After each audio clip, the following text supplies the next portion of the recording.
nations to come up with a new global compact for refugees. And many of the room here have been involved in this, myself including, to advise governments to see how the global governance system can actually account better for these forcibly displaced movements around the world. What is always striking is that the number of 20 million sounds large if you take it as such, but that is less than 0.3% of the world population. Right? There's no world region where refugees are more than 0.5% of the population. So overall, if we actually wanted to give these people rights and opportunities, it should be possible for us as a global community, as communities in countries of destination that have more resources and space. We could do that if we wanted. And I think some of the questions we're going to discuss today is why and how this is not happening yet. I'm going to present the presenters as they come. So our first presenter on the panel is Sarah Goodman, who's an associate professor of political science at the University of California, Irvine in California.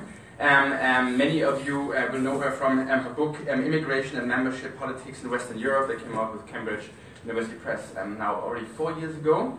And I assume with a nice overview you see in her PowerPoint, this is probably the second book project, but that's just my speculation here.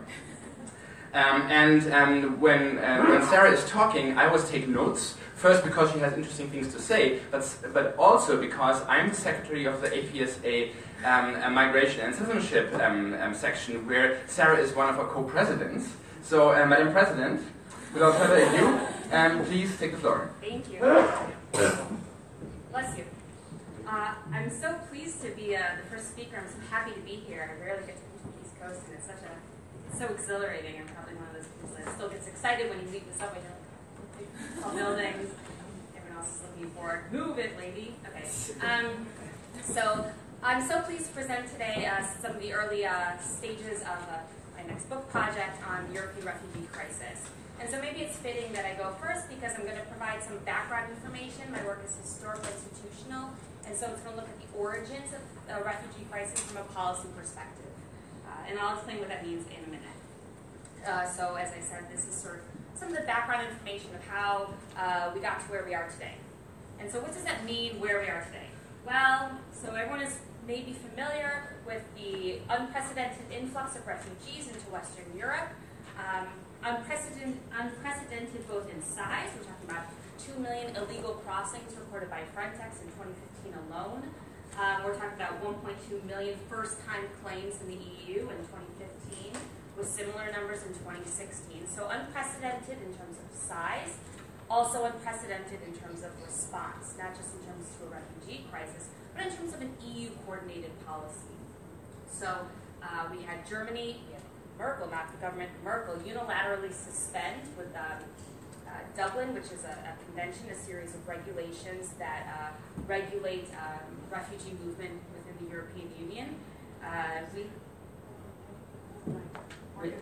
Sorry. No one has ever told me I'm not loud enough, Alex. Thank you. So we had suspension of Dublin. And then alongside that, Germany's welcome and we can do it attitude.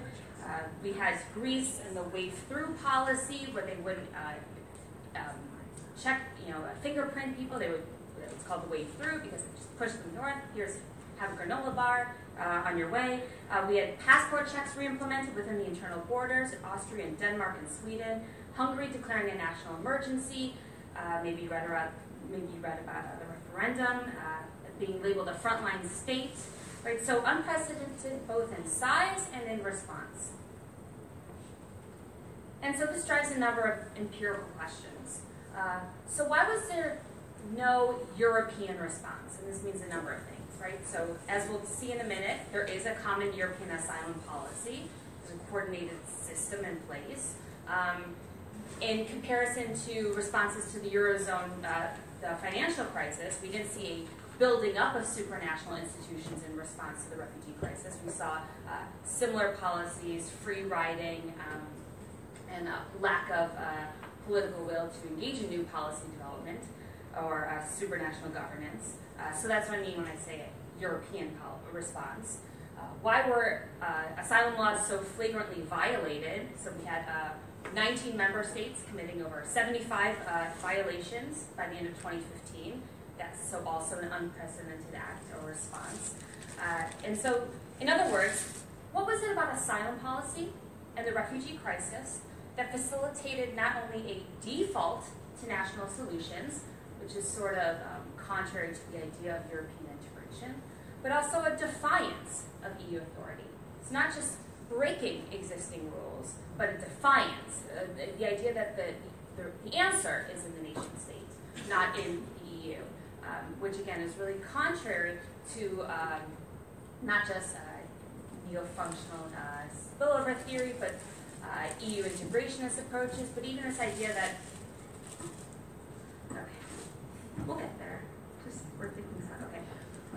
But also this idea that the EU has this kind of political authority that's taken for granted, right? This is sort of a view that we see in like Kate McNamara's work, right? So in response to these questions, I provide a series of answers. So why was there no European response, right? New response to the crisis, where they're still trying to revise Dublin, they're still unable to implement effective resettlement schemes. So what policies we saw from Europe were belated, they were iterative, they were insufficient, and they were all those things by design. Why were asylum laws so flagrantly violated? So here I also offer an institutional explanation. They were violated because they could be. They were weak to begin with, they were weak by design, created in the absence of an ideational consensus and political will. So in the absence of that shared goal, nations default to national preferences, states default to national preferences. So these two answers account for why we see this stuck policy, we would call it, without further cooperation. And so there's a lot of work out there that shows us that there's a lack of harmonization in asylum policy. Empirically, we can look at the landscape and see that there's a lack of harmonization. But what we don't know is that it was designed to be that way and why that is the case. So as I'll sort of plow through this, we'll see, by the time we get to the conclusion, that there's really something special about the regulation of peoplehood, and that has really significant implications for how the EU establishes political authority and how that authority translates into its legitimacy, right? Where we can think about the EU and European authority as being valued but not loved, again, to quote Kate McNamara in her Politics of Everyday Europe. So what do I mean by asylum policy? So just as a quick background for those that may not be familiar with the very dense regulations of the European Union. So the Common European Asylum Policy sets forward a number of rules that member states comply with. In terms of Dublin, which basically in shorthand says that the country where the migrant first enters is responsible for registering and processing that person's asylum application. So there's a Dublin regulation, Eurodac, which is responsible for fingerprinting, reception procedures and qualifications. So all these are included in sort of common European asylum policy. States really decide the settings of this, right? How harsh they're going to implement it, how lenient, how much money they're going to provide in assistance, right? But the idea is that there are sort of these common standards that exist that prevent asylum tourism or passing the buck. And so how do states measure whether they effectively implement asylum rules? Perversely, if your objective is to provide humanitarian shelter, right, is measured in terms of having fewer people. So the EU relies on the measure that Frontex, which is essentially the European border control, right? They use sort of that heuristic for understanding success in implementation. So that's what I include when I think about asylum policy and what I mean when I say that asylum policy failed, and by design. Let me just say. So there are other policies here that, of course, apply to the movement of people. They include Schengen, so free internal movement, rules that regulate intra-European movement of labor, free movement of EU citizens. So in separating like Frontex and Schengen, we're really kind of talking about, we're narrowing in on sort of the people entering as third country nationals without prior claim, and focusing on the policies that are in the ambit of the European asylum policy system. Okay, I guess I should also note that here, this policy is also built residually. So we can think of how a nationally sensitive issue like border control, well, that's been externalized to the common external border and attached to Frontex, so it's become a security policy venue with its own political economy, where you can see how much the EU spends in its budget on the borders. Free movement has been attached to economic and social policy, and so asylum is sort of this lingering middle ground that hasn't really been attached. And that's really part of the story, in that member states have not come together to identify this as sort of shared goal. Okay, so what accounts for this kind of policy, the way policy is designed, right, and why then it ultimately failed? So EU theories really predict why policies would come together, why states would come together to create new policies. It really only counts then about weak integration, so it really doesn't tell us much about outcome failures. Crisis cascade would be another explanation, right, that the Eurozone financial crisis would inform different kinds of solutions for the asylum crisis or the refugee crisis, but that doesn't really give us a lot of purchase. We didn't see that states were adjusting their priors, and we'll look at that in a second when we compare them. So like when you think about the sovereign debt crisis, a lot of scholars tell us, well, this is why asylum policy failed, but the financial institutions ultimately thrived. So through that comparison, scholars will say, well, there was a poor response to the refugee crisis because they framed the conflict as about national politics as opposed to shared goals, or there were low incentives to buy into cooperation, or there were deep regulatory gaps and low compliance, or path dependence, right? And so this idea that like policies that were made in the past determine how policies are in the present. And while that last observation is certainly true, it still doesn't tell us why. Why were policies weak in the past? And so that's really kind of where my story cuts in, right? Asylum is a stuck policy, but it doesn't have to be. Okay, so through that comparison, I'm going to skip over this because the sovereign debt crisis is kind of boring. But for our purposes, unlike the response to the sovereign debt crisis, where they built up these supranational institutions, and the European Central Bank said, like, we will reluctantly serve as lenders of last resort, and we will save the euro, and member states bought in because there were these mixed member preference constellations, and everyone came together in the end because there was this shared goal to preserve the euro at any cost, And there was this complete absence of a shared goal when we look at the refugee crisis. And that's really important for understanding the engine of integration. So the central idea from Monet onwards was like, well, if you can't integrate in this area, you can integrate over here. And that will sort of create this will that will integrate over here. And this is just so patently untrue when we look at just the complete lack of inertia to ever build any sort of policy or policy coordination, effective policy coordination in this area. So no political will. So this is really where we see the path dependence. No political will in the 80s, in the 90s, during the Balkans crisis, no shared political will, which then, of course, leaves effects for today. Leaves no foundation to build on top, right? And so, animation, okay. So that's essentially the argument, right? That because we don't see a consensus of ideas about what it means to share the obligations of asylum, right? To share the obligations of coordinated effort in the 80s, in the 90s, we don't have it today. So it's really unsurprising. It's certainly important, but unsurprising that policy worked the way that it did during the refugee crisis. So I want to talk very briefly. How am I doing on time?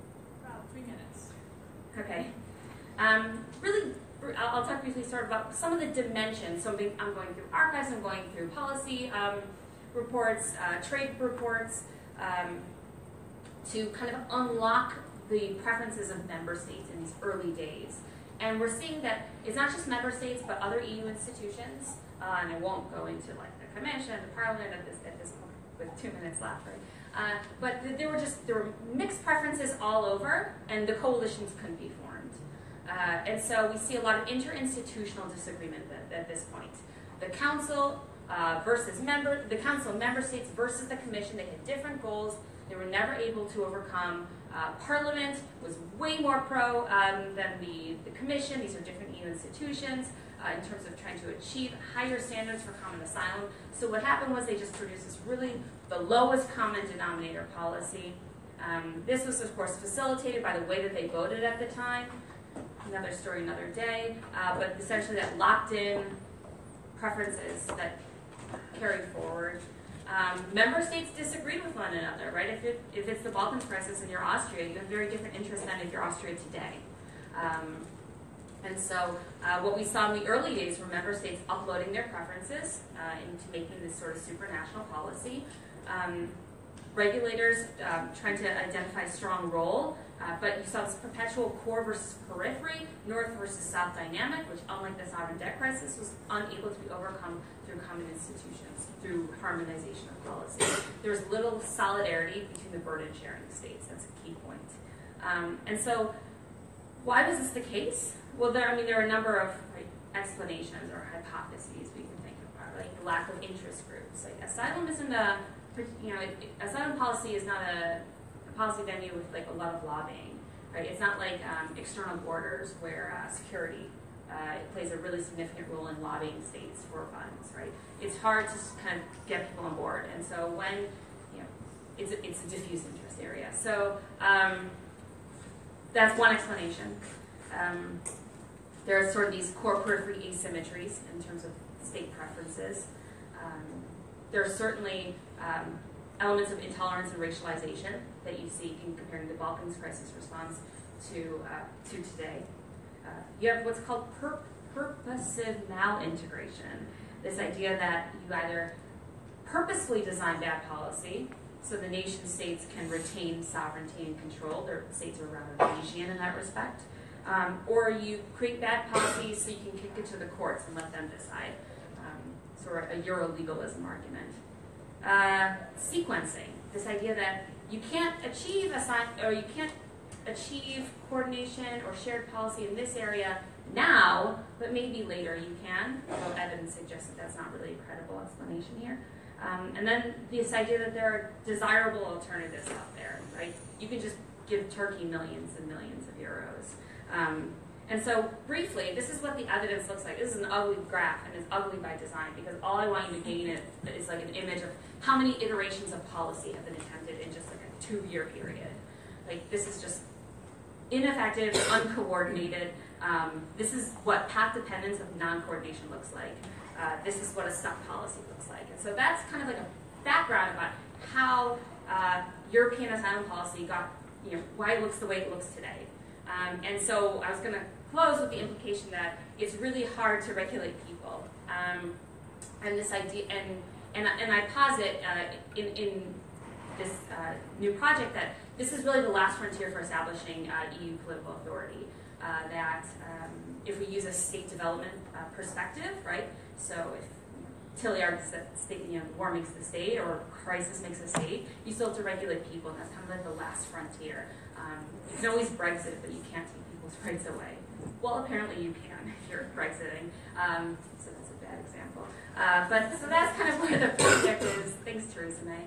I really look forward to your feedback. This is, I hope, a good overview introduction to get us going on the conversation, and I look forward to hearing your comments and other presentations. Thank you.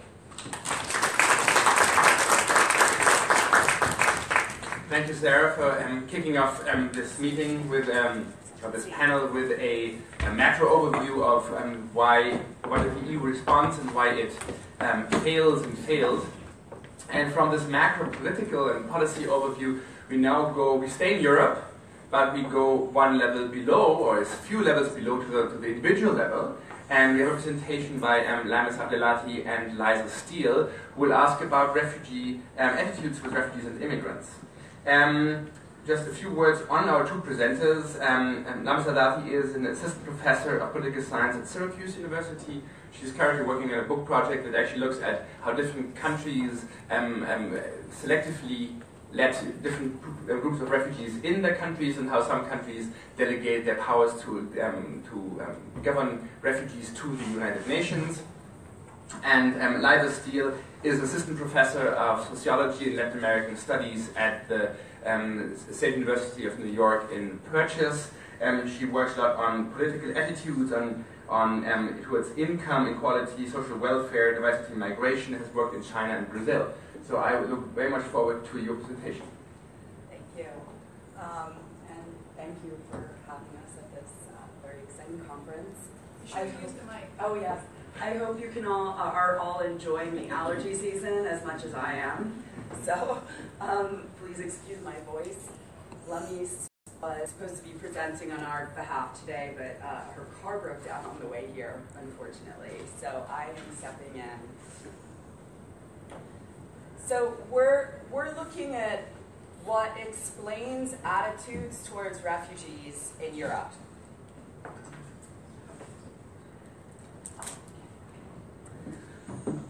So the recent influx into Europe has provoked varied reactions. What you see here on the left is a group of German football fans holding a sign supporting refugees, and that is in 2015. On the right, just 4 months later, is a German protest with people holding anti-refugee signs. So our starting question is, why do individuals support or refugees or oppose refugees? Academics have not really addressed this question yet, which might seem surprising.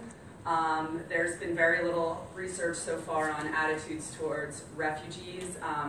When it has come up, they've been lumped in with immigrants. And there is a vast literature on attitudes toward immigrants, or there's literature on attitudes toward foreigners in general. But many authors have not only not distinguished between immigrants and refugees, but they've also argued that the respondents aren't sophisticated enough to make that distinction. So in this paper, we are looking to see if that's in fact the case. So from research on refugees and the vast research on immigrants, we know that refugees are seen as responding to push factors. They're forced to leave their countries and are therefore conceptualized as being political actors.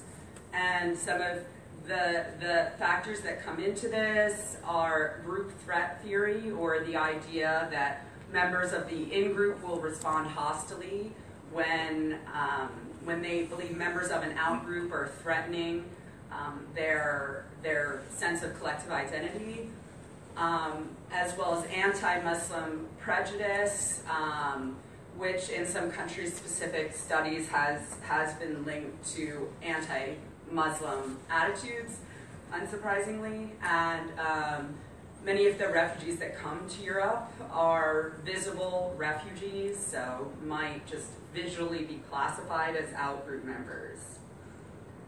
Finally, there's the issue of the threat of terrorism. Refugees are political agents fleeing political events and seeking political asylum.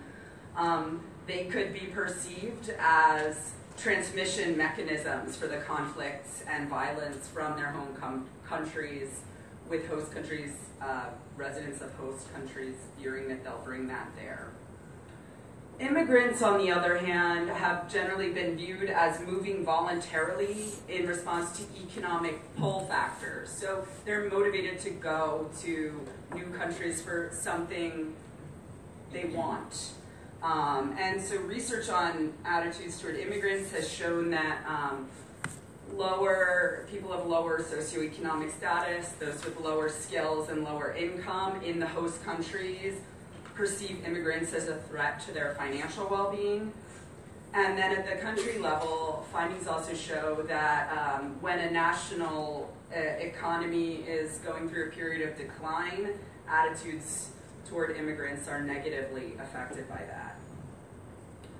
So we hypothesize that greater ethnic diversity is associated with decreased support for refugees, that a higher proportion of Muslims in a population is related to anti-refugee attitudes, and that a higher number of terrorist incidents in a country is associated with less support for refugees.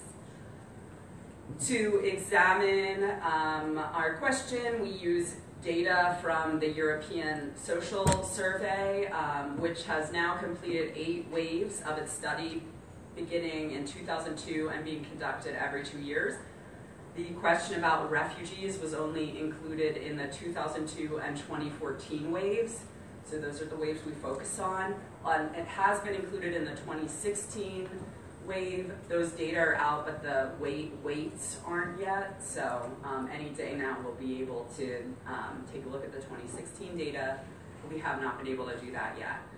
And we combine the ESS data with country-level data from the World Bank's World Development Indicators, the Alesina et al. Ethnic fractionalization data, the World Religion Dataset, Manifesto Project Dataset, and the Global Terrorism Database. And I won't say more about those in the interest of time for now, but I can answer questions in the Q&A.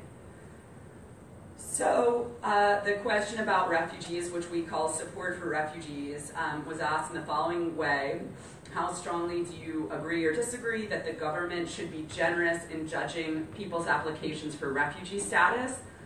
There are a few questions about immigrants in the ESS, but we took the one that we thought was most comparable in that it asked about immigrants from poorer countries outside of Europe, since most refugees come from poorer countries outside of Europe. And there the scale was from allow none to allow many. So our country-level explanatory variables are the ethnic fractionalization, percent Muslim, and number of terrorist incidents. Again, I can talk more about those measures at the end. We control at the country level for per capita GDP and unemployment, sort of 2 core measures of the health of an economy. Percent foreign-born, what percent of the native or of the host country population is foreign-born. And for left-right politics in the country. At the individual level, we control for occupational status, household income, gender, age, education, political orientation, a left-right scale, whether or not the respondent is foreign-born, and whether or not either of their parents is foreign-born. We use ordered logit regression models with robust cluster standard errors, and we have a data set that includes 16 countries. Not all countries are included in every wave of the ESS.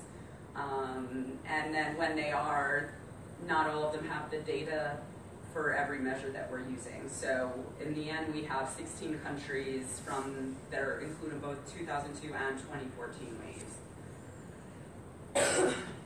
So turning to our results, just looking first descriptively, we can see, but then I'll be away from the microphone. Okay, so, try to pull this off. So you can see here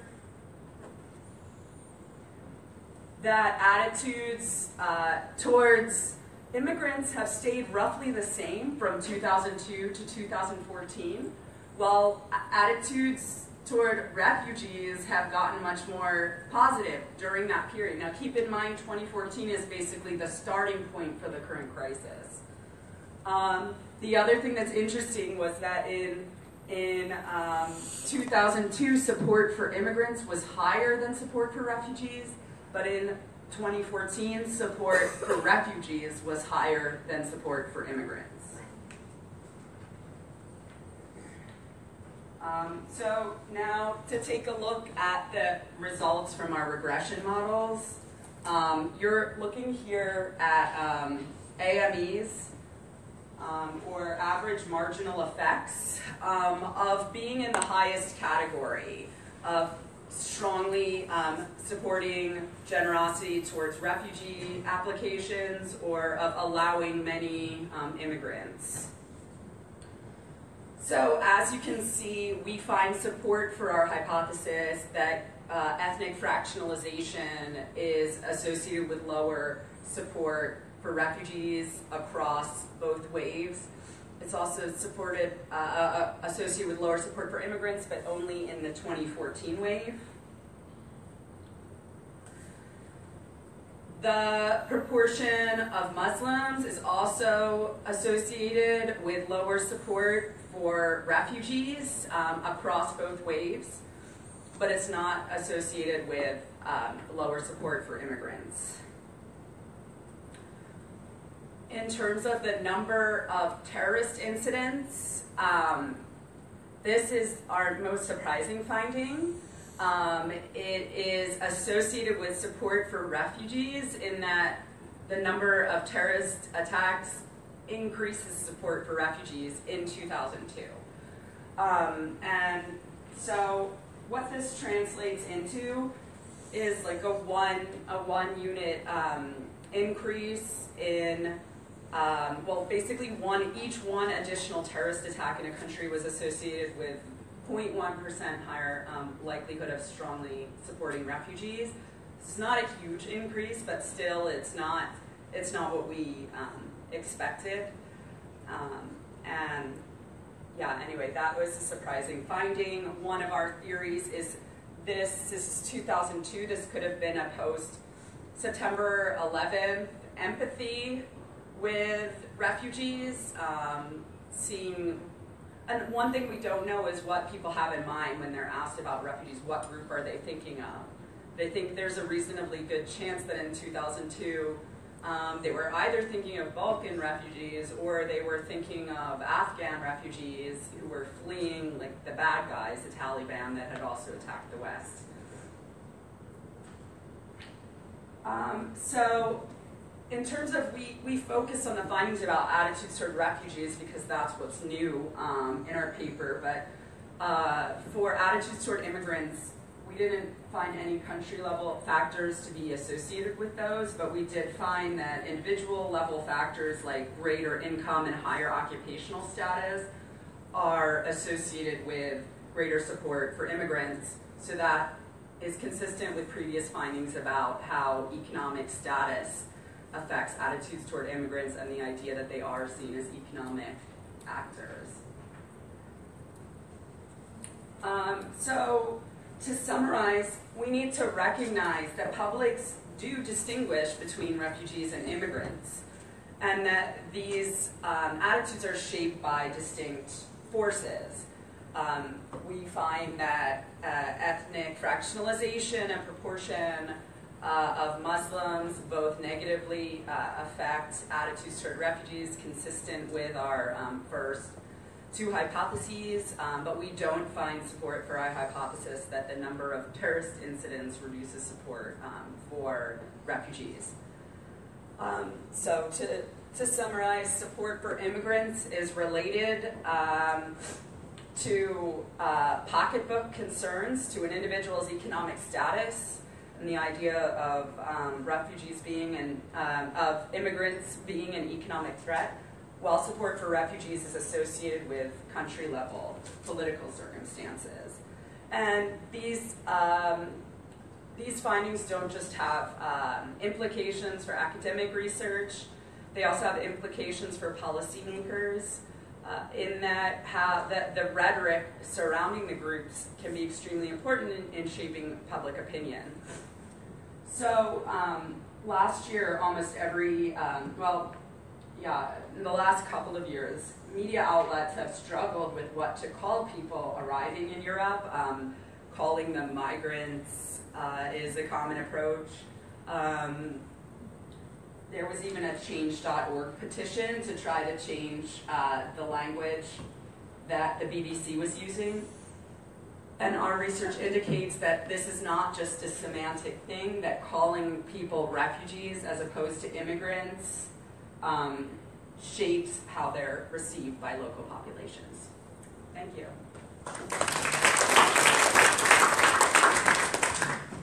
Thanks, Liza, for having provided some of the underpinnings, like while Sarah was talking about the macro level, and now we assume that the EU, of course, has some democratic element to it, at least through the member states, and of course public perceptions matter a lot for domestic policies, and then may have an impact on on the EU policymaking processes. Now we shift from Europe out a few hundred kilometers south to Somalia, the Horn of Africa, where David Monda will tell us more about how piracy, general violence, and insecurity may have an impact on where refugees go, how they go, and why they go.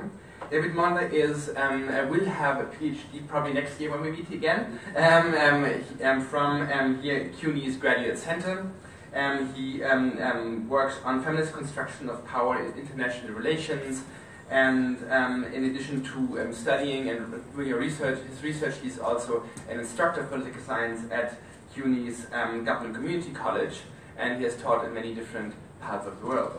David, and I may add, Somalia is the fourth largest country of origin for refugees. As you may know, Syria, Afghanistan are the major countries, but Somalia is the fourth largest and has a very long history of refugees, and mostly in Kenya and the surrounding countries, but also in Europe and elsewhere. So I'm very pleased to hear more about this. David. All right. Thank you so much for having me here today. I'm going to speak about tragedies of post-coloniality and how this relates to piracy and the refugee crisis in Somalia. So I'd like us to take a minute and sort of address ourselves to what's on the screen here. We have a 5-pointed star. So it's really important when we're thinking about immigration issues, refugee crisis, and some of the migrant issues that we're going to think about today to understand sort of the colonial context of the country, understand some of the background of the history, to understand some of the crises and problems that we have today. In relation to Somalia, we have this present situation of a crisis of post-coloniality. As I'm sure you're well aware, many countries in Africa, in Latin America, and in Asia are the constructions of, in many cases, European colonialism, and Somalia falls very well within that track. On the star here, we have a 5-pointed star, which is on the flag of the country of Somalia. And this is important in sort of contextualizing the refugee crisis, because Somalia has historically had irredentist designs on its neighbors. So each point on that star, one point represents the Somali populations in British Somaliland. The other point represents the Somali population in Italian Somaliland, and then the three other points refer to Somalia populations in the three neighboring countries. That's Djibouti, Kenya, and Ethiopia. And Kenya, which is where I was born. So I have a very lived experience with this country of Somalia. To give you a brief heads up in terms of the country, there's 9 major towns and cities. 3 of the coastal cities. We have Mogadishu, which is the main capital, which is the main port city. We also have Kismayu and Jame. And I'd like to give us a quick overview in terms of the geography of the country, because this therefore also informs some of the context in terms of the migrant crisis and where a lot of these refugees go. So you have the country of Somalia, you have the neighboring country of Ethiopia, you have Kenya on the southwest, over here, and you also have Djibouti, which is the small country up here, right?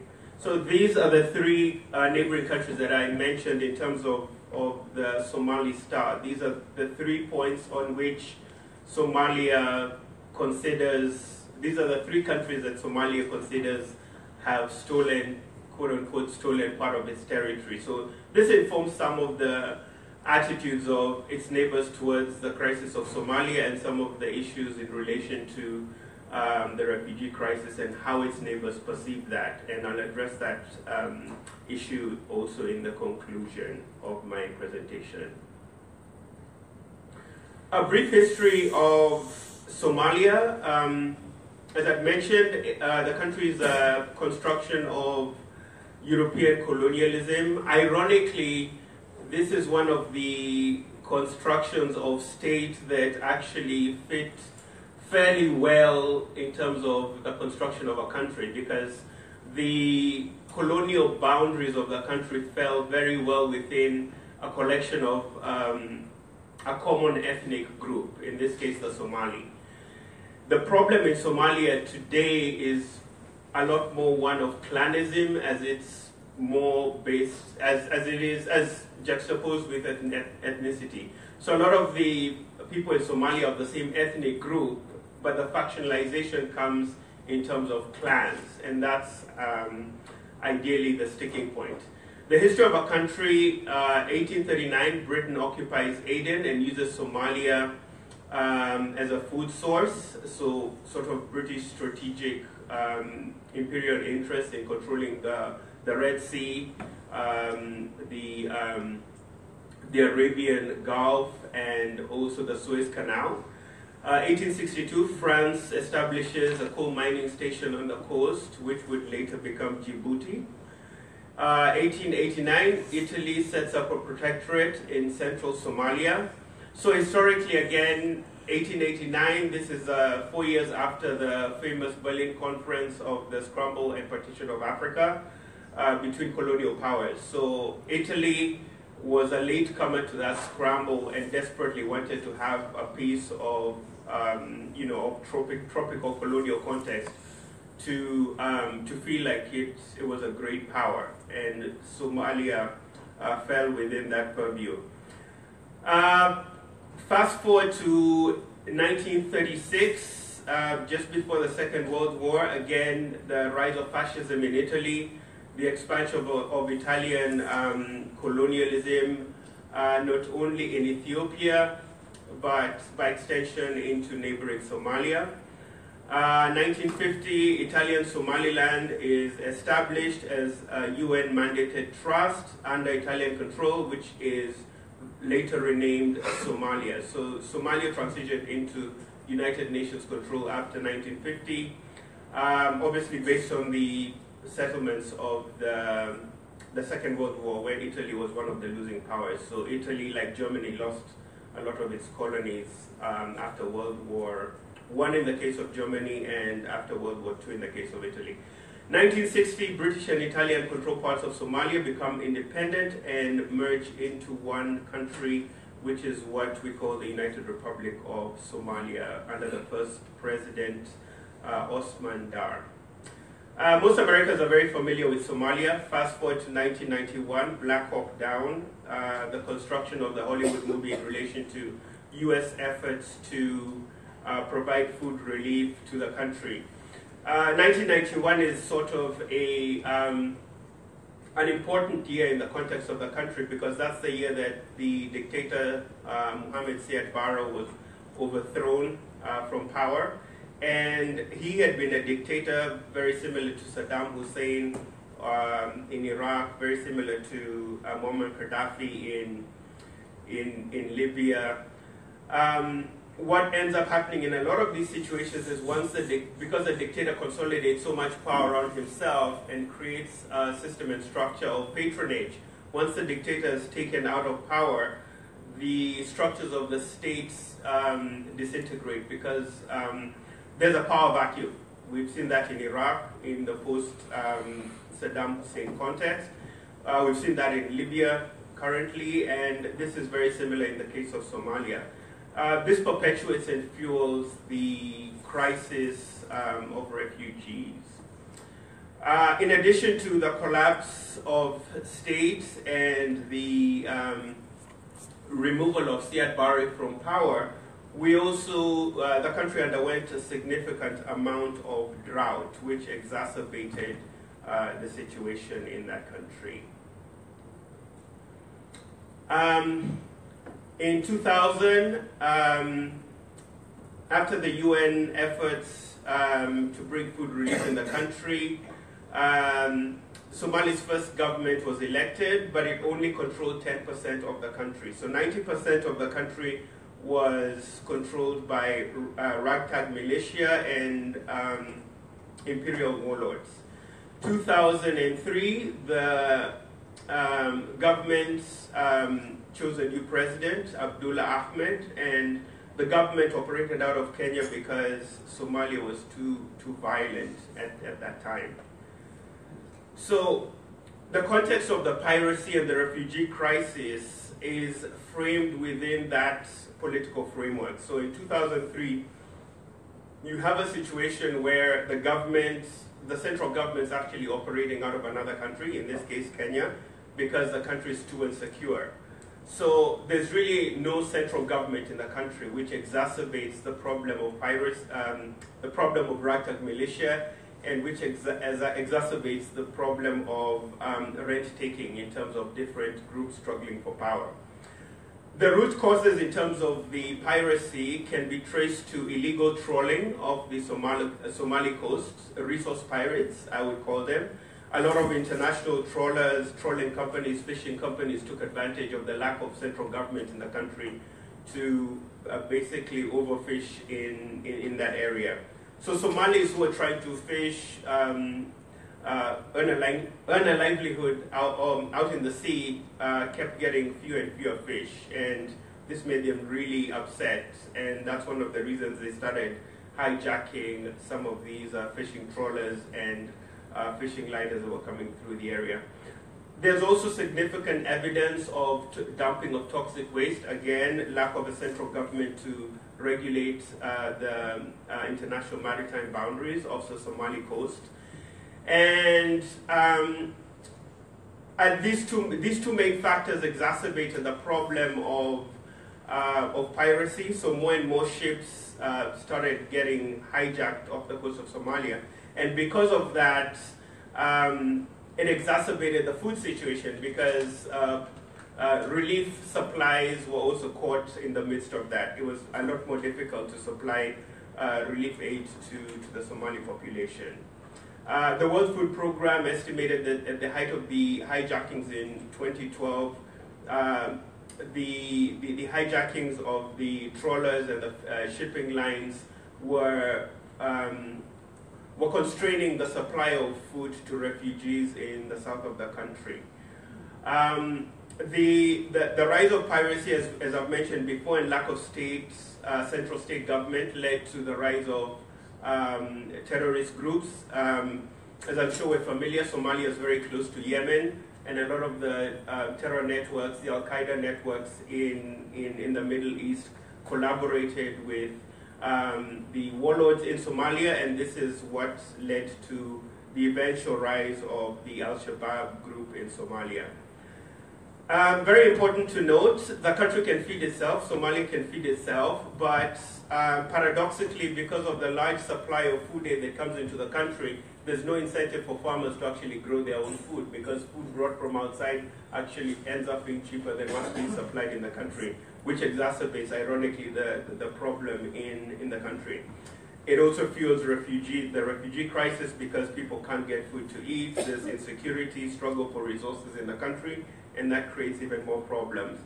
The other context of this is the militarization of the waters of the coast of Somalia. So in that context, we therefore find that the Somali population can't get to fish because of the militarized context of the Somali coast. The refugee population in the neighboring countries, Kenya is about 250,000, so that's approximately the size of the city of New Jersey or Buffalo, and in Ethiopia it's about 170,000. And prospects for the future. So thinking about the refugee crisis, how can the international community respond more positively in relation to the refugee crisis in Somalia? The piracy problem off the coast of Somalia, ironically, has led to a militarization of the waters off the Somali coast. So, whereas governments focus a lot more on securitization of this problem of refugees, less emphasis is put on human development issues, on initiatives towards food production, on initiatives towards women empowerment, to increase food production, because they are key in terms of regenerating the economy in Somalia. Autonomy for other regional areas, as I've mentioned, clanism, power struggles within different clans in Ethiopia is a major problem in the country. So providing for more regional autonomy, a sort of quasi-federalized system, would look to be one of the solutions to the problem in Somalia. Engaging the Somali diaspora, we have about 100,000 Somali refugees in the United States, 115,000 in the UK, and 130,000 in the United Arab Emirates. These are educated people, these are middle-class people that were forced to leave the country. Last but not least, thinking about the regional neighbors. As I've mentioned, a lot of the neighbors have irredentist designs on the Kenya, Djibouti, and Ethiopia fear the irredentist designs of Somalia. So thinking about how those regional players who currently have troops in the country, Ethiopia and Kenya have troops in the country fighting the Al-Shabaab terrorist network, thinking about how those regional players can not start taking sides on the side of the different clan groups. Thank you so much.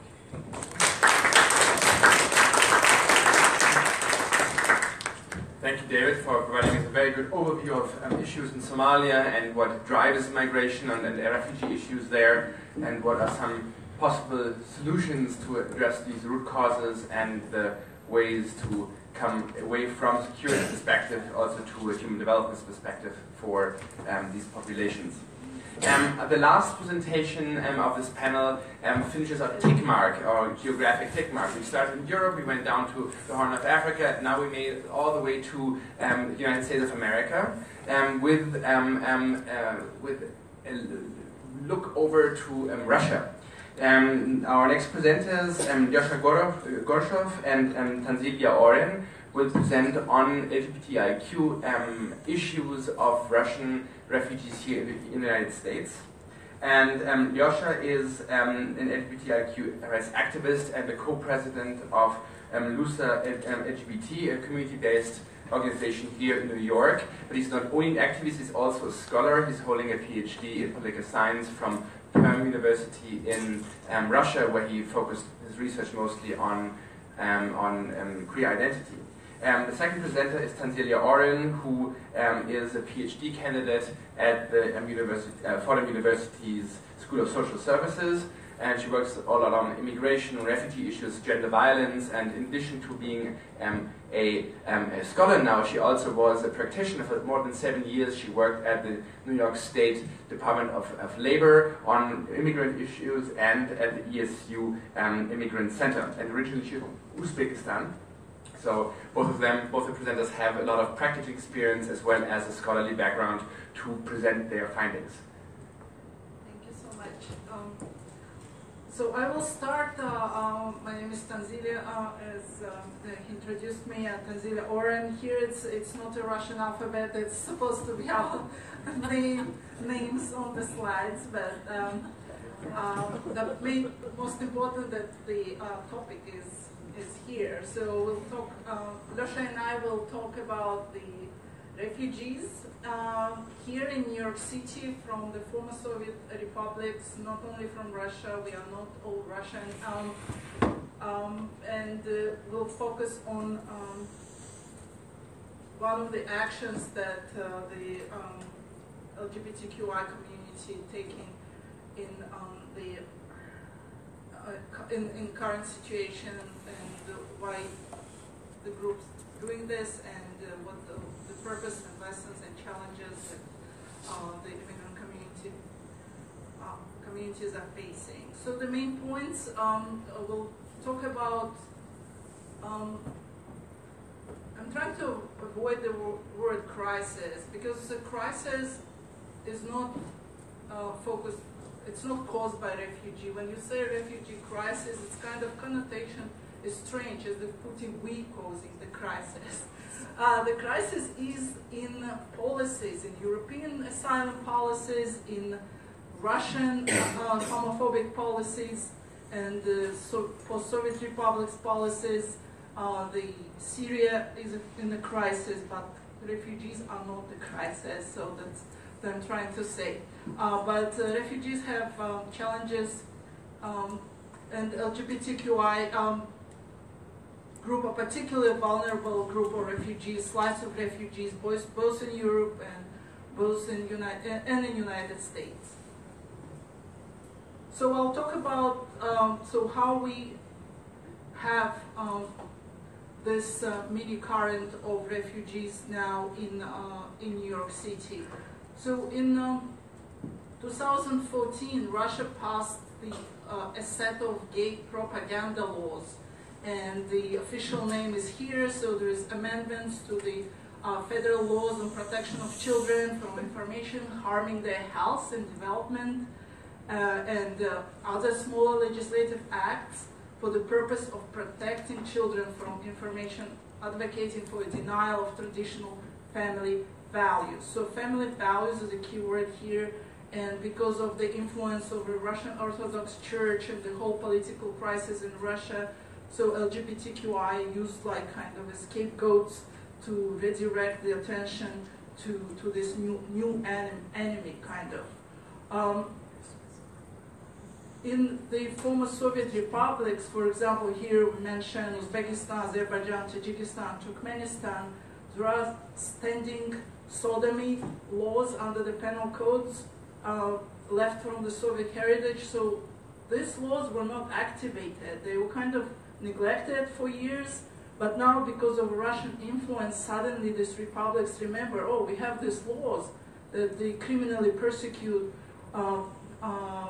gay people. So, and they're trying to reactivate. So we see this resurrection of hostilities and political violence and physical violence against LGBTQI individuals in those countries.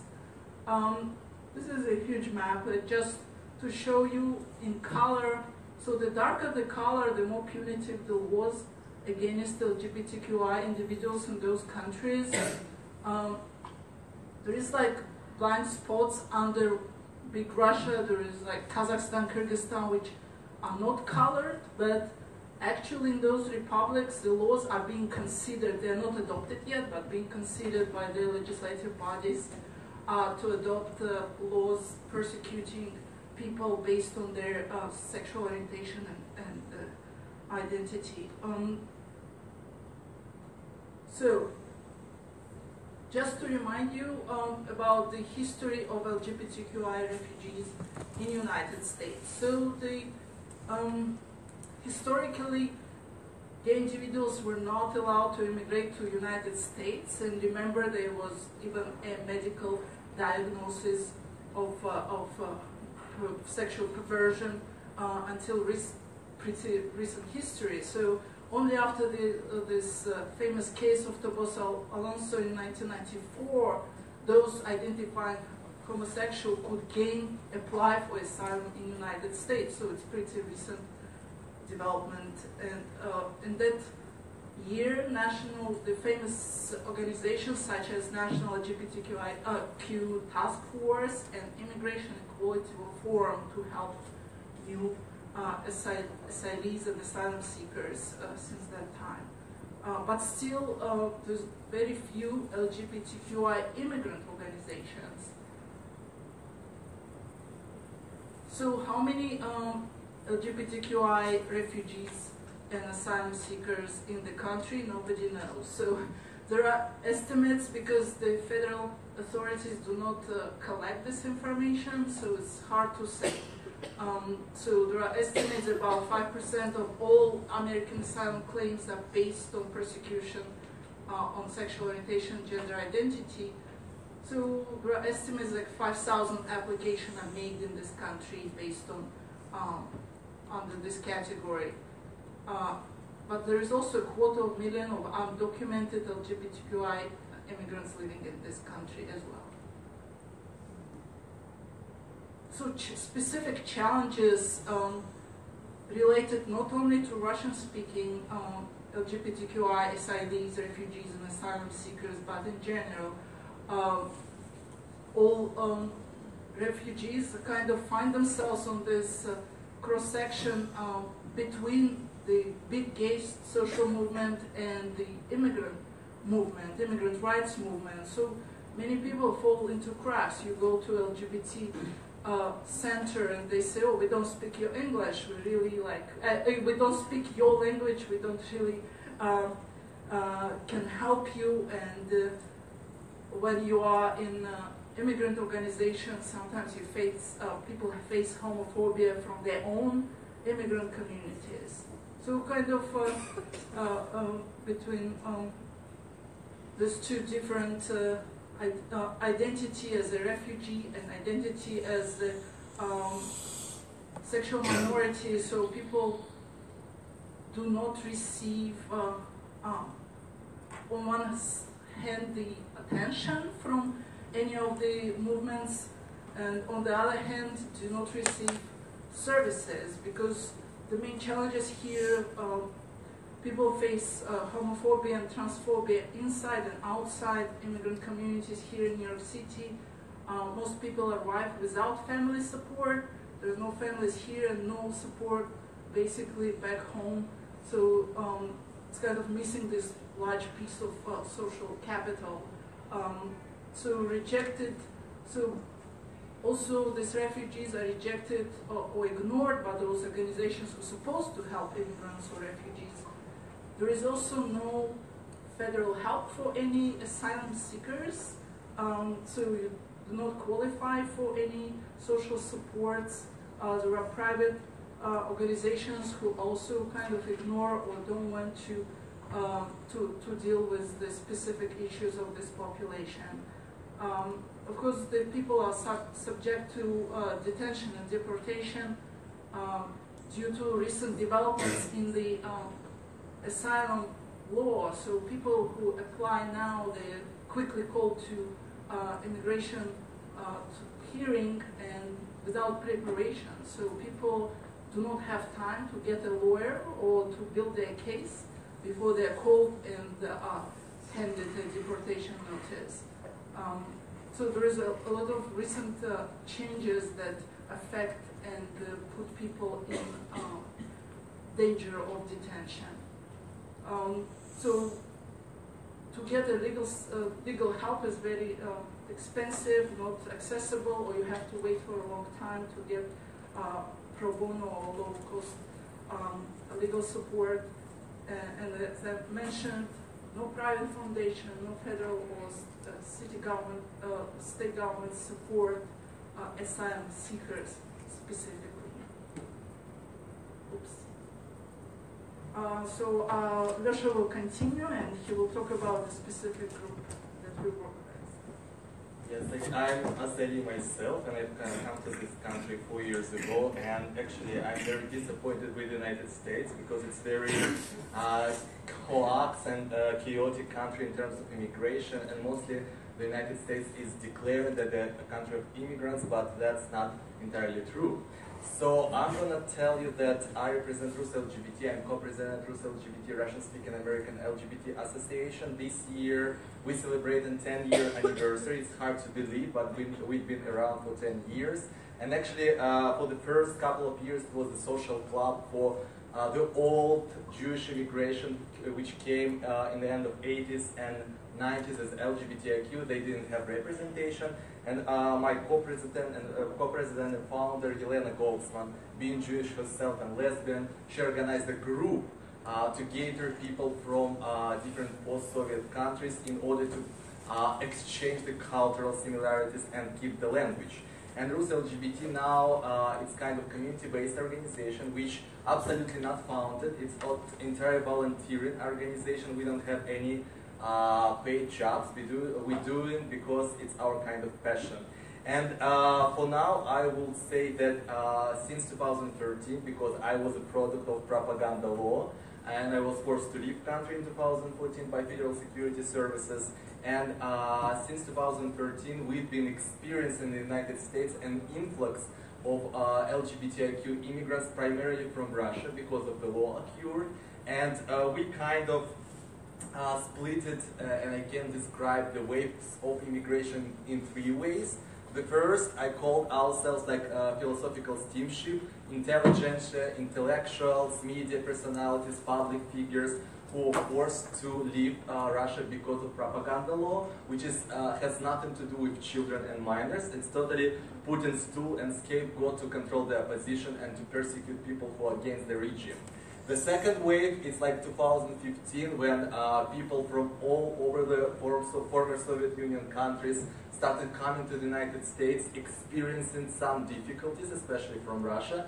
They're not public figures, probably they never been out, they never been publicly disclosed as queer people, but because something was going on with their lives, and economically and socially, and threats, and different right-wing activists on the rise, and different Cossacks groups and the Russian Orthodox Church, they didn't have time to think about how to live the entire life, and they left the country. And now it's still continuously, it's continuous immigration wave, and I will say that every single week we receive at least 3-5 people from all over 12 republics. And the third wave occurred in 2016, when the Russian government shut down all HIV-related programs, and people dying from AIDS in Russia, and government denies to recognize the epidemic. So we are coming back to Americans' 80s and 90s, where the stupid Ronald Reagan totally ignored queer people and AIDS as a kind of challenge. And it's double stigmatization. You are queer and you are HIV positive. It's already in minds of our compatriots that you're spreading the disease, you're the cause, even though it's like 0.1% of LGBTIQ people who are affected by HIV in Russia.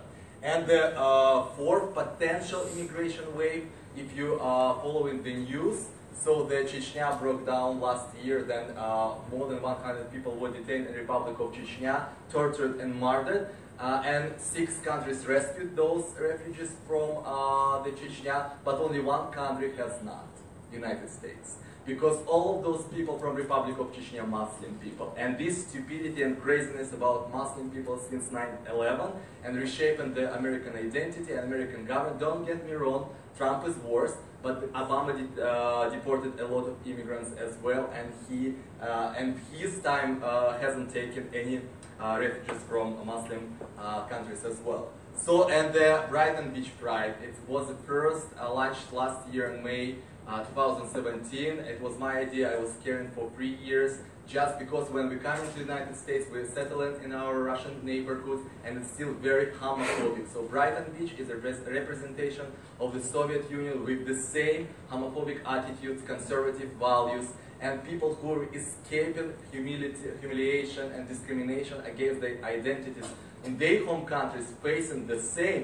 in New York, in South Brooklyn, and Brighton Beach. And my idea was to launch the event to introduce ourselves to neighbors and tell that we're here, we're queers, and we're your neighbors. We're not trying to destroy your little Odessa. We're not trying to take over your benefits. We're just living with you, alone with you. 70% of Russian LGBT population settles down in Brighton Beach.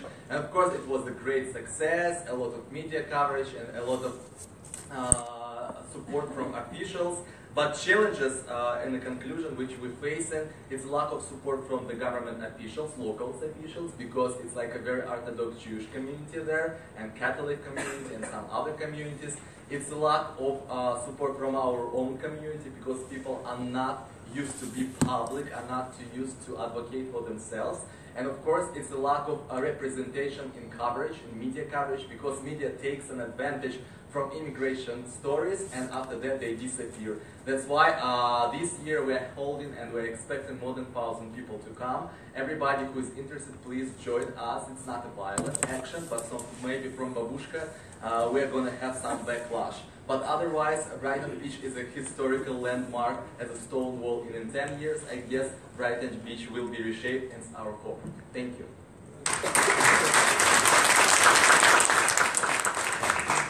Thank you, Lyosha and Tanzila.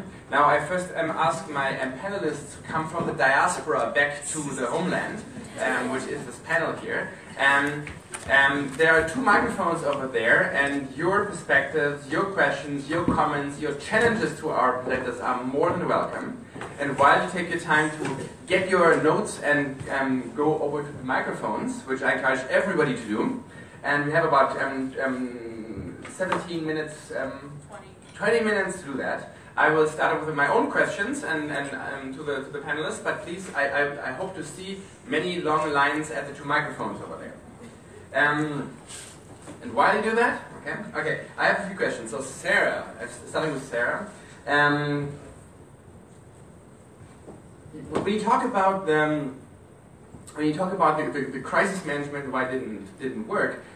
One thing is one could argue that the Dublin system and the European Common Asylum system never really worked, not even before the crisis. If you look at especially the reallocation system, so the question is, well, the crisis just exacerbated this thing. So the question is not only the crisis, but before the crisis. And one could argue, well, immigration and refugees being seen as of immigration is always the last bastion of sovereignty, and countries are very reluctant to give away their rights to determine who comes in. And even at the EU level, where we had discussions on the blue card for highly skilled and others, but there's very reluctance to actually give that authority away from the national authorities. And in other areas, we have converging interests. For the borders, it's not just security, but it is the idea of not having internal borders makes it more important that there is a joint external border. If you talk about the debt crisis, it's obvious that if you have a monetary union, for example, that a huge debt in one country of the union has immediate impacts for the others. So it's a win-win to actually address that. Whereas with the asylum and the refugee things, there's not that kind of shared interest per se. If Greece and Italy are having many more refugees than other countries in Hungary, say, well, it's Italy's problem, so I'm actually better off. It's not a win-win, it's actually, there is the kind of zero-sum game to some extent. So to what extent is these interests actually just explain why this is not happening more? To David, interesting take on how piracy and the securitization of borders has an impact on refugee routes. From the written presentation, it seemed that you're looking at how smugglers, how pirates affect that people can't go out by the sea route. Would you say it's the pirates themselves, or it is a response of the international community to securitize because of the pirates, and hence the smugglers, etc., cannot transport people out, which would be the normal way to get out of the country, probably.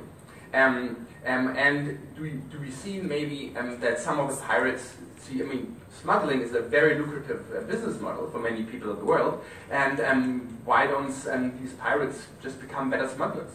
Just like now the smuggling is good, but it sometimes provides services to people who otherwise cannot make use of international mobility. Liza and Lennis, or Liza because Lennis unfortunately had this car accident or incident. Interesting data you present. And by the way, I don't see people on the microphones there. Please don't be shy and first jurors, very well. Very interesting data you present there. A few observations. One is, would you say there's some kind of methodological nationalism inherent in your design? Because your data on fractionalism and on others are national level data. And it is, I'm from Germany, as you can hear from my beautiful German accent. Sarcasm intended. So in Germany, a lot of the negative views on refugees is in areas where there's very little immigration, very little ethnic diversity. It's very German, white, homogeneous, and that's where the biggest group threat theory is. So the question is there any way you can go to the subnational level or go to the individual level data and see in how diverse neighborhoods people live, and how does this actually affect their decisions? Do you also look at the share of Muslims of the recent immigrants, for example? Do you look at the share of recent immigrants, or recent refugees and old refugees? Because the more a country right now receives these new wave of refugees, the more, oh, we are drowning in refugees tropes can come up in the narratives and in the discourse, and that of course can have a very strong impact on attitudes at the individual level. And also, do you look at national identity? Like you say, more diversity, your hypothesis, I think one is more diversity leads to decreased support for refugees. But you could also say, well, if you have historically higher level of diversity, and your national identity, your national narrative of a country is more about diversity, then that could increase support for refugees. But the question is how you tease that out, not just with a one binary indicator, but to come up with a model to actually account for these things. Last but not least, Yosha and Tanzila, thanks for bringing this perspective on actually what you're doing on the ground, what's happening here in New York City, and how refugee rights, especially for very specific groups of refugees, are being protected or not, and what can be done. In the presentation, you sometimes mix refugees, asylum seekers, and undocumented migrants.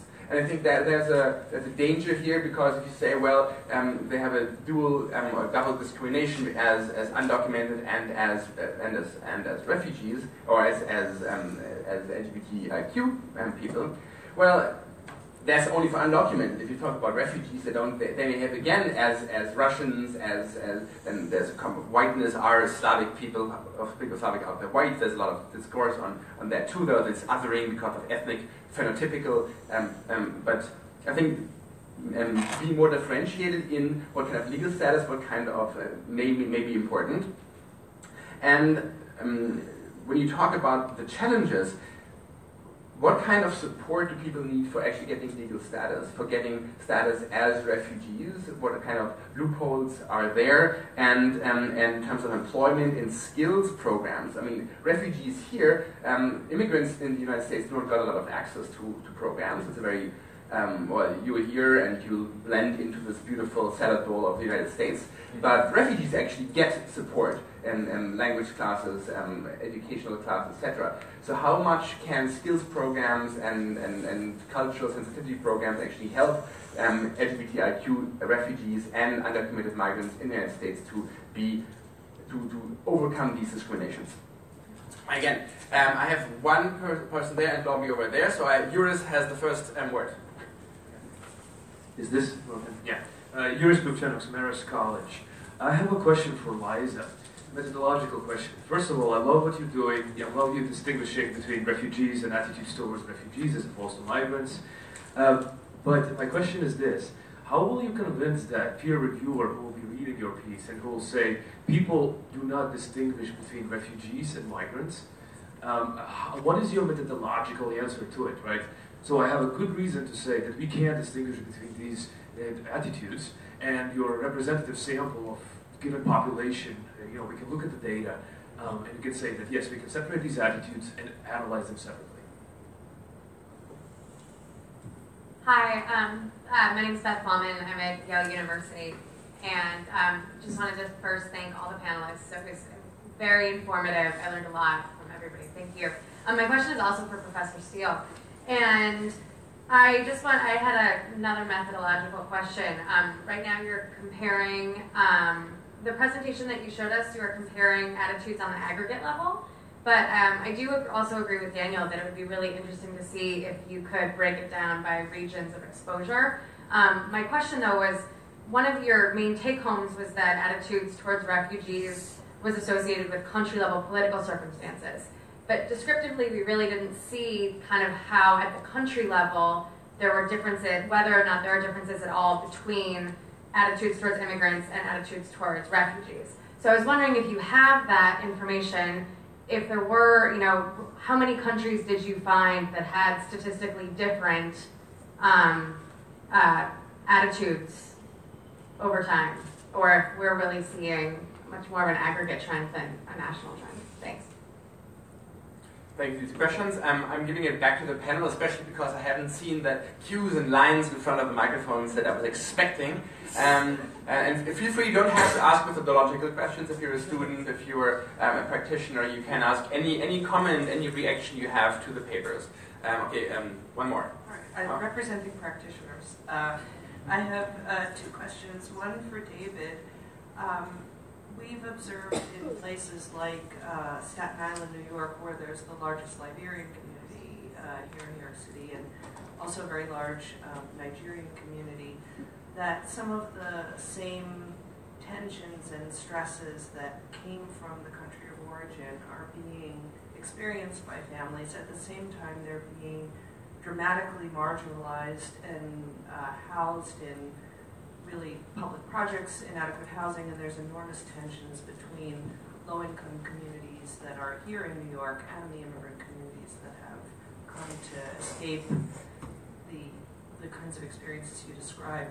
I'm wondering if you have thoughts about how an approach to community building here in New York could eventually have larger implications for a kind of transnational dialogue between people who have emigrated and people who remain in Somalia.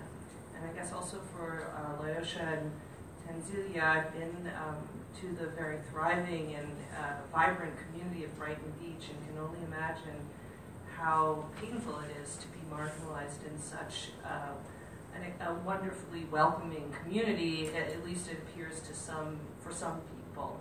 And I'm wondering one thing about intergenerational approaches to community development, because there are many from our practice experience at the settlement houses there, very isolated elderly people who experience a sense of being marginalized themselves in the community. Some are ill, some are just socially isolated. And I wonder if there's any opportunity for intergenerational community development, because I think whatever psychological prejudices may be involved, intergenerational building of relationships can be very powerful, both for the isolated elderly and for the young people. So, practice questions. Thank you. Mine's very similar to hers, actually. I was just wondering about trans people. Okay, then while more people gather their thoughts, I'll give it back to the panel, and let's start in the reverse order for a few sets. So let's start with Yosha and Can I start with the yes, your question about differentiating the terminology? Who is asylum seeker? How they're different from asylees, refugees, and immigrants?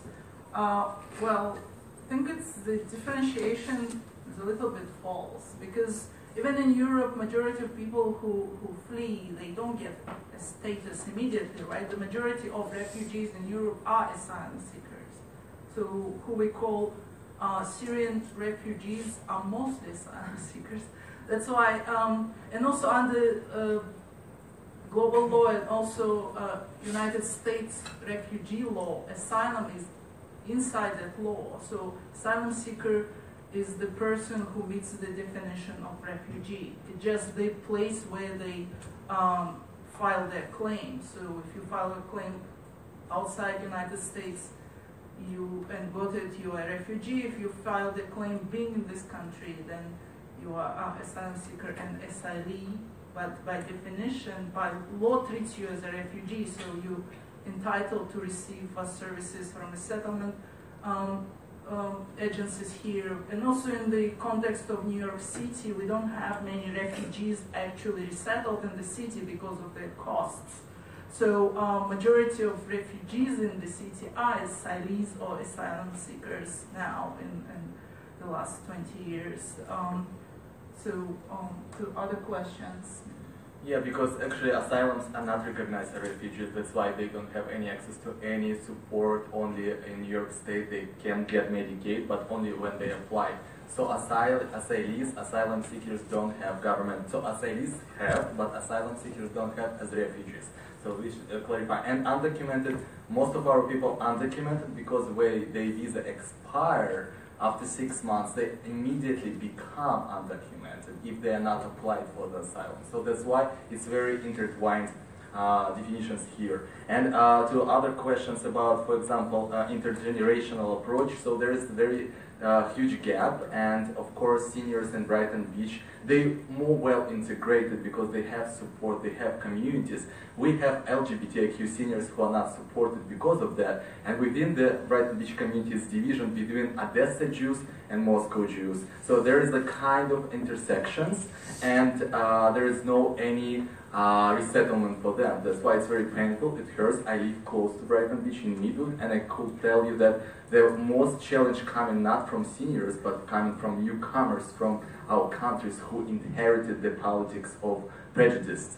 And about transgender people, it's very sad. We have a couple of transgender people within the Russian-speaking community, but they are marginalized by its own community, by LG community. And we are trying to, so I work for non-profit for people with chronic conditions, and I try to bring awareness to that issue, but unfortunately, because we come from those backgrounds with all prejudice, it's like only LG immigration, lesbians and gay, mostly gay, white, male, which is what I'm struggling and we're fighting my own people because this is kind of, we're still considered white, unfortunately.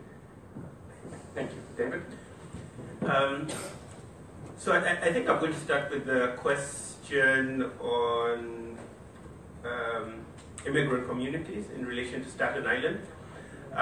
So I think a big way to support a lot of these immigrant communities, whether it's a Somali diaspora or, like you mentioned, the Liberian, Nigerian community, is to think about this in sort of a more macro sense and this wider element of coalition building. And I'm thinking specifically in relation to, for instance, earlier generation immigrants, the Caribbean community, Trinidadian, Belizean, Jamaican communities of African descent that have been here for 3, 4, 5 generations that can help with the integration process. I'm thinking in terms of the African American community, which has been here from the founding of the Republic. There are racial tensions even within people of the same race, sort of the wider issues of competition for low-income host communities feeling threatened by immigrants, and there is that tension between African Americans and Africans or Caribbean immigrants, so wider issues of coalition building there. Broader issues in relation to some of the other presentations we've had, sort of on a third level, because I think there's a wider intersection of discrimination in terms of a broad theme. So issues of discrimination for the LGBTQ community can very similarly be tied to issues of, of immigration for some of these communities. So I think coalition building, I really see as a major area. And then in terms of building these networks, volunteering, I'm an immigrant from Kenya, and I'd be glad to reach out to you after the session and, and make those networks in your community. I'd be glad to reach out in that way. In relation to the second question, in relation to the second question, a lot of these immigrants, a lot of the refugees from Somalia end up finding their way to Europe because the maritime routes be closed off. They make the arduous journey through the Sahara to Libya and try and cross the Mediterranean. So you can imagine the horrors that women experience, rape and brutality and all that to get to Europe. A lot of them also end up in South Africa. They take southern routes through African countries to South Africa. And a lot of them lastly end up in the Middle East. So a lot of them end up in United Arab Emirates, Saudi Arabia. They have no documents, so they end up really being abused and brutalized. So alternate routes are being found. This is why militarization in and of itself, securitization of the policy is really exacerbating the humanitarian and migrant crisis. Thank you, Dave. Liza? Yes. And ask everybody to be brief because we Yes. have to, don't want to eat into our next panel. So quickly I can answer Beth's question about differences across countries. So here on the left, you see that support for refugees has increased actually in every country except for Israel. And Israel is a unique case in terms of what being a refugee means and sort of whether or not it should be in this whole grouping to begin with. Whereas attitudes toward refugees followed more varied patterns. They decreased in some places and increased in others. And then in terms of the questions about neighborhood diversity, yes, that is definitely what I would think would matter most, and I'm always running up against that in my research because we generally don't have those data outside of very specific cases. And actually heard a talk by Linda Trope at the Grad Center last week where she was arguing that that the neighborhood diversity may not be what matters most. It might be other spheres of interaction that even matter more than the neighborhood, like the workplace and the public spaces. So there's a lot to think about in that area. And Lamise and I actually wrote a follow-up paper to this one, where we question that ethnic fractalization finding, and we look at it using 8 different measures, or 11 different measures in the end, I think, of diversity, but they are all at the country level, and that is a major limitation. We'd love to have neighborhood diversity data, and unfortunately we don't. And then finally about how we'll convince reviewers. Well, so far we haven't. So, yeah. But we are trying to convince them through these data that we present, both showing that these types of attitudes don't follow the same patterns just descriptively, but also by showing that they're not predicted by the same factors. So I think at the individual level, attitudes toward refugees, there were no individual level effects, where it was only country level effects, whereas attitudes toward immigrants, it was the inverse, only individual level factors were affecting those attitudes. And there are a lot of limitations to what we're doing, so we don't want to draw too grand conclusions, but we think we're showing evidence that people are distinguishing just with this. Thank you. And last but not least, Sarah? All right. No, I just wanted to conclude by saying... For the millions on the screens at home. Yeah, for my mom. No, I wanted to conclude by echoing a point that you made about that it's not... These aren't crises of people, but they're crises of people, but really of policy. And I like that frame. I like to think of the European refugee crisis is not a crisis for Europe, but a crisis of Europe. And it's really this kind of failure of policy. To echo what you said, that it's not, as I said, it's unprecedented, but it's not surprising because it's poor policy to begin with. It was designed to be, poorly harmonized and with low levels of integration, so that you don't see horrifically echoing. You don't see cooperation between states, and you see no shared will to do so. And this really has long-term implications for EU governance and adjacent policies like Schengen. So if you remove an internal border, then the external border necessarily becomes a shared goal, whereas you don't have that impetus. You're not seeing that impetus in the current resettlement schemes. Thank you, Sarah. Please join me in thanking our panelists for their brilliant presentations. And I look forward to the next panel and more sharing of knowledge. Yeah, thank you everybody for a great